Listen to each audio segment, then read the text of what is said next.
Do you enjoy washing it? Oh, awesome, mate. I've just spotted a thing over here under the hedge. Hold my beer. Paul's under there, he was dreading that bit. I bet he's not disappointed. Something a little bit different today, just carting a bit of lovely silt.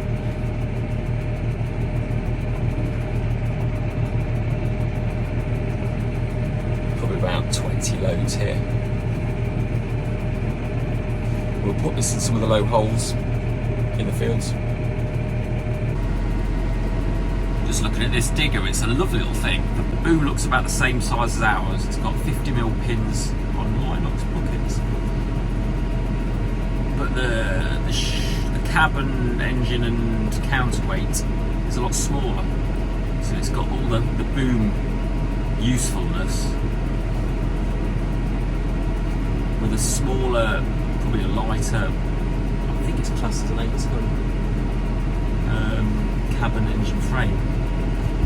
Rubber tracks, actually, elastic band rubber tracks, I bet they'd be quite good for ditching because they won't get all the mud squeezed between the rubber blocks.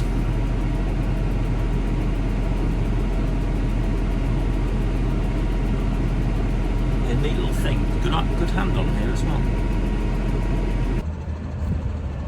Get down them now. I've just spotted a thing over here under the hedge. I've only ever normally seen one of these in the old magazines. So I think it's like a hay rake, and I think it's got like metal sprungy fingers. They go down and then it trips. It leaves a bunch of I think it's hay anyway. I'm not entirely sure. These wheels are 60k rated. Can't believe I've not seen it before. 4 metres, 3.5 metres. That would have been a tool in its day. And look at that, look, this has been grass for as long as I can ever remember. It's the most beautiful loam.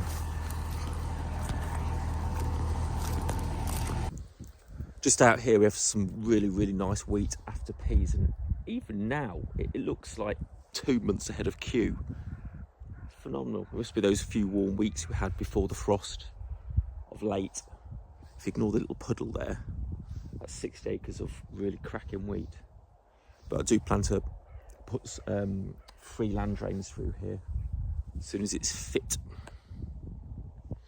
Down here, you just see the fen drains pumping. You see it glimmering away there. It goes up there, along there, all the way to that pumping station just over in the back there. That's only a field away, but it looks on camera a lot more.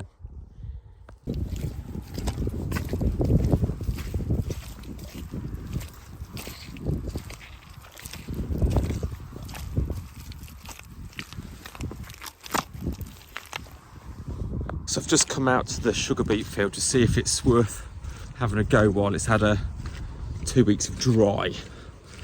And my conclusion is it's still a bit grim. Again, the trouble, we've lifted a little bit headland to get to there, but we have to get to the bridge. Now this bit here, this last 80 metres, is going to be horrific. It's going to be a big skid pan to get out. Most of it will end up on the road. So, it's just a bit annoying. If this bit just hazed off, all would be well. It'd be a delight to get it out. I could go out that way, but that'd be onto the main road and that'd be too high risk. Deliberations. This is a sugar beet that's been on the top. It's been rat eaten, which I'm not touching. But you can see it's frosted off, that -5, -6 in the week.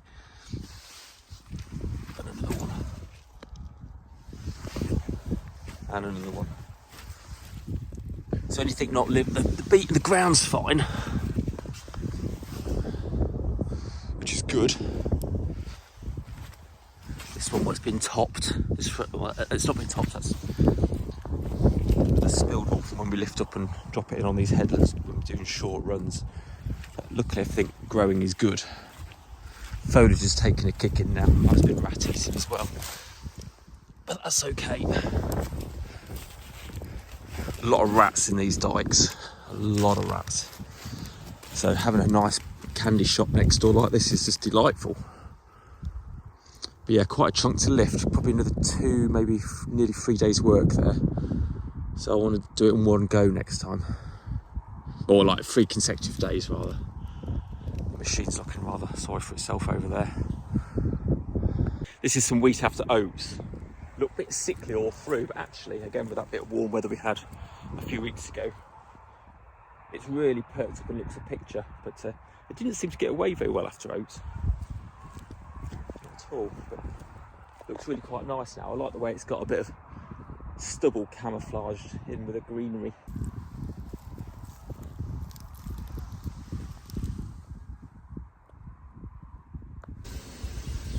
So I've just popped this tract off said trailer. We have, if you can hear it, a bit of an air leak going on. So what's happened is it's filled with clumps of mud off this ties when we were sugar beet lifting.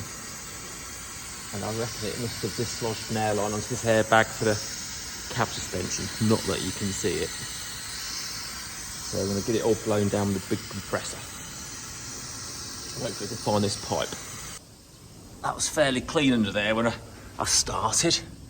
There must be a wheelbarrow full. Oh, drop my torch. Hold my beer.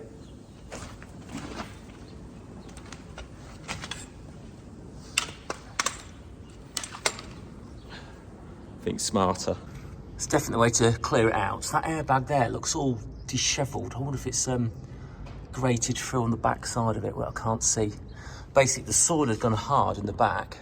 The cab jiffles up and down. I bet it's chopped through. That's my. If I was going to have a punt, that's what it'll be.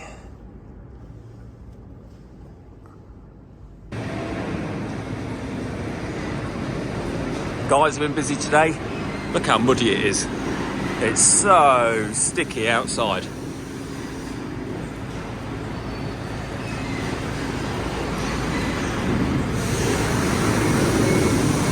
The lorry here.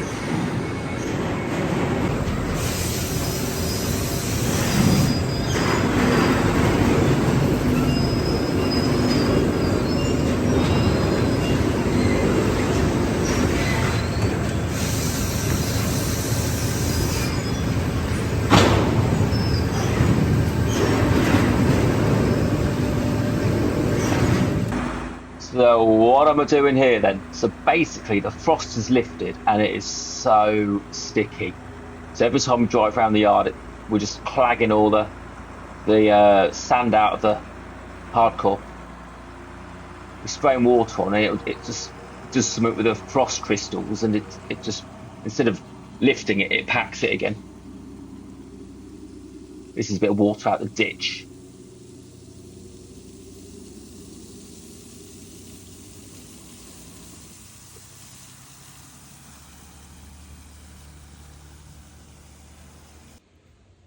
Oh, look at this, it feels glorious. Looks like spring's on the way now. Paul's just getting this ready for an MOT review. It's well lagged up, so nice to get that done.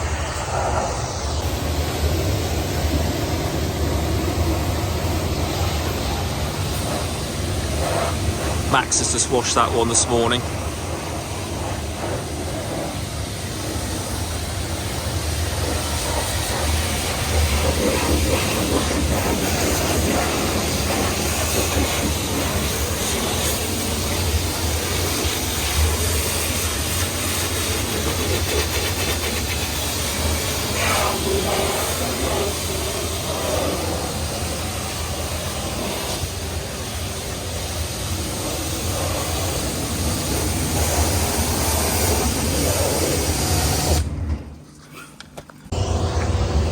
Paul's under there, he was dreading that bit. I bet he's not disappointed.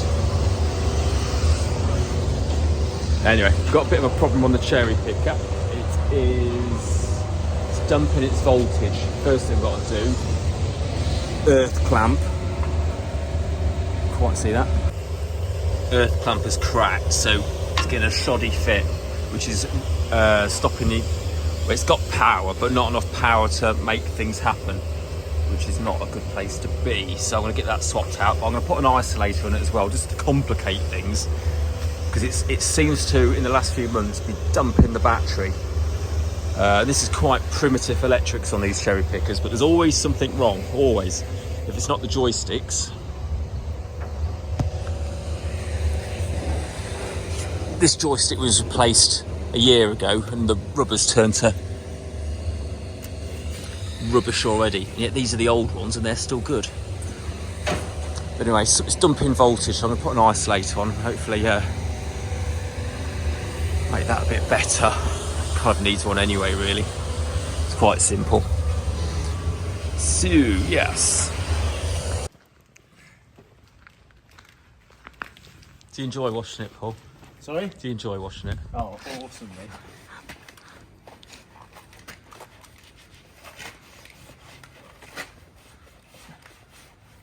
We're out of daylight. It doesn't like it's got much crystal on it anyway. Only one wheel. It's a bit worrying, so we didn't use any last year. So it's a windy, dank morning on a Friday. Just getting some boxes off. These are some old ones that we saved for the boiler. Well, not saved, they're just not fit to use anymore. They're nearly 30 years old, so they don't owe us anything. But they're quite a liability if you ever use them now. The legs have gone to, dare I say it, powder. So you put load on it, it all looks well, and all of a sudden it's going poof and just explode and collapse. So yeah, best place to be in the boiler now. Got quite a few to go at.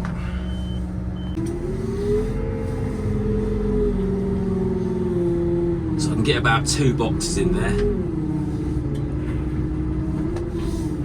This one might be a bit more stubborn to smash up because it's got the bottom braces going crossways, which is my least favourite type of box because your tines tend to catch the bottom because you can't see it.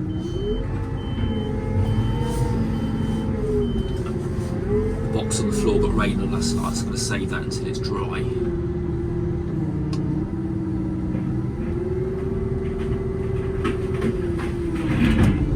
There we go.